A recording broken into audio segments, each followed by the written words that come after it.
Fala pessoal, bom, estamos agora no mês de setembro e como muitos já devem ter visto, esse é o mês que acontece a campanha Setembro Amarelo, para conscientização em torno do tema do suicídio, para dar maior visibilidade ao assunto, maior espaço de discussão.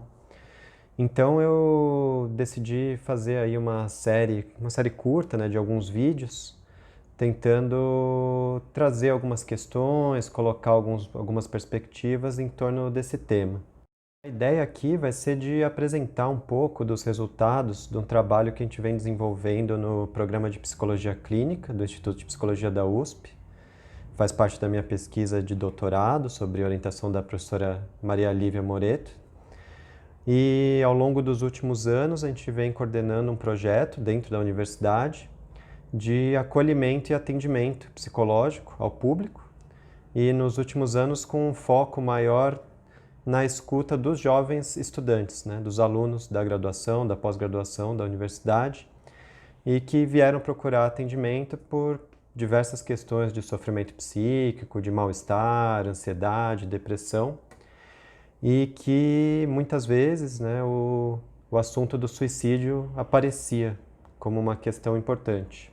Esse projeto que a gente oferece lá na USP é um projeto grande, ele conta com participação de alunos de graduação, alunos de pós-graduação, e a gente tem oferecido os atendimentos ao público e realizado encontros de supervisão, discussão clínica dos casos. E desde 2015 a gente tem avançado com essa iniciativa, já foram centenas de estudantes universitários atendidos no nosso projeto. E a ideia então vai ser eu apresentar um pouco do que surgiu nesses encontros, nessas discussões clínicas.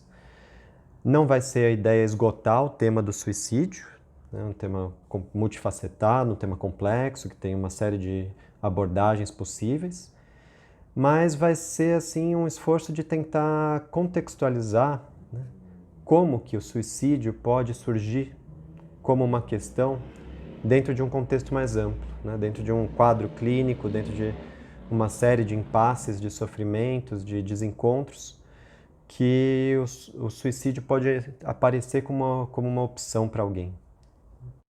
Então a nossa estratégia aqui não vai ser de esgotar o tema do suicídio, que seria praticamente impossível, um tema muito complexo, muito amplo, multifacetado, com diversos modos de abordagem, mas vai ser um outro caminho que eu vou tentar trazer de indicar como que dentro de um certo contexto, dentro de uma certa modalidade de sofrimento, dentro de uma certa dinâmica da instituição, da universidade, da relação com os pares, pode-se montar um contexto em que o suicídio, ou o tema do suicídio, vem à tona.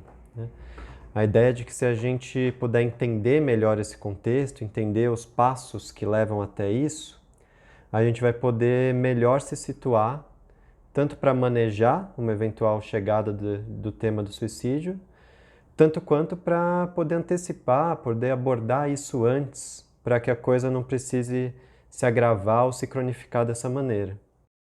E um dos problemas do suicídio hoje é realmente não só o aumento das taxas de suicídio, mas o aumento entre essa população jovem. Então isso coloca ainda mais peso, ainda mais necessidade de se entender o contexto de produção disso. Com os alunos que a gente atendeu lá no projeto, isso fica muito evidente, porque como que uma pessoa que num momento está prestando vestibular, sonhando em entrar na faculdade, sonhando em começar uma nova fase da vida, que de fato entra na universidade para começar um curso, que meses ou um ano depois, pouco tempo depois, se vê numa condição tal de pensar em pôr fim à própria vida. O que aconteceu nesse processo para que a coisa chegasse a esse ponto? Então a ideia vai ser a gente pensar isso dentro de certos tempos, de um processo que vai se desenrolando e que se a gente conseguir identificar, a gente vai ter uma condição melhor de manejar. Então, usando o tema da voz como um dos leitores conceituais aí para pensar nisso, a ideia vai ser a gente a cada vídeo ir passando por esses tempos. Então, como algo que começa a partir de um sentimento de solidão, a pessoa vai sentindo que não tem com quem conversar, que não tem pessoas próximas, que não se conecta com ninguém. Nisso ela vai passando por uma condição de inibição, de silenciamento, ela vai parando de falar, parando de dizer coisas, parando de buscar pessoas para trocar, para conversar. Esse sentimento de perda da fala vai se cronificando numa experiência de isolamento e principalmente de não pertencimento, né? Uma coisa que eles diziam muito de que sentem que não tem lugar ali, sentem que não conseguem se inserir num grupo de amigos, sentem que não deviam estar na universidade, não deviam estar na sala de aula, que não merecem estar ali. E se isso não é abordado, isso vai se agravando na direção de uma experiência de culpa, né? Se sente culpado porque não está mais conseguindo realizar essas atividades, começa a supor que tinha que estar se esforçando mais, que tinha que estar se sacrificando mais, como se nunca fosse o bastante o que está sendo realizado. E que a partir daí pode sim se agravar na direção de uma desistência, de um abandono, de uma desesperança que pode realmente levar ao pior. O primeiro passo é reconhecer a gravidade desses quadros, né? São condições de sofrimento importantes, têm um peso, mas também saber que existe abordagem, existe tratamento possível, a gente tem condições de manejar isso, contanto que se esteja advertido, né? Contanto que se saiba o que está fazendo quando se propõe a escutar alguém que está passando por uma fase como essa. Então, o primeiro ponto é esse que eu estou chamando aí de epidemia de solidão. Esse termo vem sendo adotado globalmente como uma descrição da condição de sofrimento em saúde mental no mundo hoje, porque nem mesmo mais a ideia de depressão chega a abarcar ou descrever bem a condição dos problemas que a gente está enfrentando, né? O que a gente vive hoje é realmente a disseminação da experiência de solidão. Sensação de não conseguir mais se conectar com seus pares, de não ter mais relações boas com amigos, com familiares, não conseguir mais encontrar outras pessoas e ter um momento de prazer juntos. Isso se torna epidêmico, né? E tem efeitos devastadores, não só na saúde mental, mas também na saúde física, né? A solidão ela é um indicativo de adoecimento corporal, né? A solidão mata, não só pelo suicídio, mas também pelo adoecimento do corpo. E nos casos que a gente vai discutir aqui, a solidão ela cria um problema grave, né? Que é a dificuldade de oferecer ajuda a essas pessoas, né? Vocês devem ter visto a discussão sobre se as pessoas devem ou não devem falar que o inbox está aberto para receber mensagens, ou se deveria ser só com um profissional, mas a coisa é mais complicada do que isso, porque produzir um encontro em que essa pessoa em sofrimento consiga se conectar com alguém que seja capaz de ajudar é mais complicado do que parece, quando isso vem atravessado por essa marca da solidão. Essa marca da solidão, tanto do lado do paciente quanto do lado do psicólogo, né? Me lembro bem no começo da pesquisa, né, quando a gente ainda estava começando a discutir esses temas, em um dia num restaurante, almoçando aqui em Pinheiros, região que tem muito psicólogo, né? Escutei uma conversa, né, de uma mesa ao lado, pude entender que uma psicóloga, uma supervisora, alguém que tinha um pouco mais velha, né, que estava ali dando algum tipo de direção para essa psicóloga. E ela fala de um paciente que tinha mencionado só o tema de pensamentos suicidas, né? E imediatamente essa supervisora interrompe, né? E diz assim, nossa, mas isso é muito grave, você precisa, já entra em contato com o psiquiatra, já deixa engatilhada uma internação, já liga para os familiares dessa pessoa e já se protege, porque se acontecer alguma coisa você tem que estar segura, né? Então, existe uma resistência ao tema, né? O psicólogo, quando ele se coloca assim para escutar e vê uma coisa dessas, ele se sente, por vezes, desamparado, desabrigado, vulnerável, começa a temer as consequências do que pode acontecer, né? Afetado pela gravidade do caso.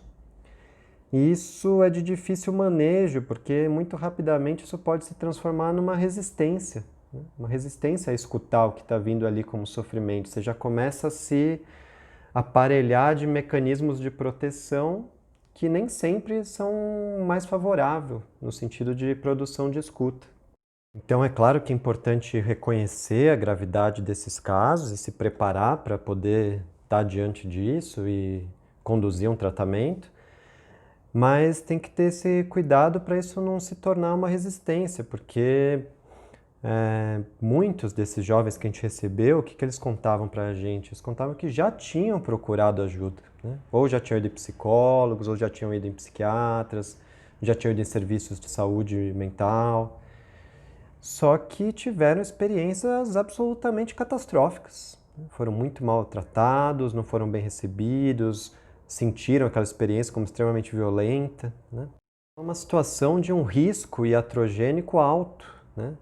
Às vezes, para uma pessoa em sofrimento, foi um enorme esforço, enorme trabalho para juntar energia, juntar condição de poder ir lá pedir ajuda. E se ela vai lá e se depara com um muro, se depara com um fracasso do encontro, assim como se fosse uma última tentativa que de novo não deu certo, isso às vezes pode ser a cartada final, né? Pode ser a última gota. Então, receber esses casos, né, antes de mais nada, depende de uma disponibilidade, né, uma abertura para poder escutar isso que vai vir como sofrimento.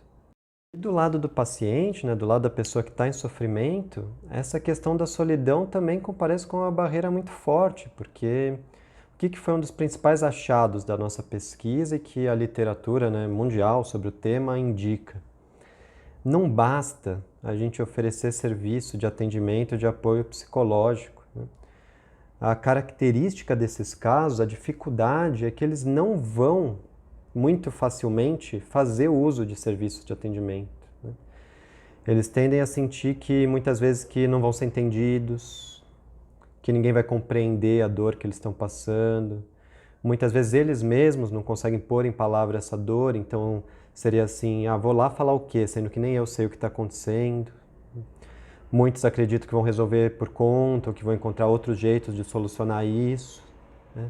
Enfim, existe uma série de fatores que a gente vai poder conversar melhor, mas a questão é que esse sentimento de solidão, esse sentimento de desconexão em relação ao outro, é um fator que limita, que dificulta as possibilidades de buscar ajuda, né?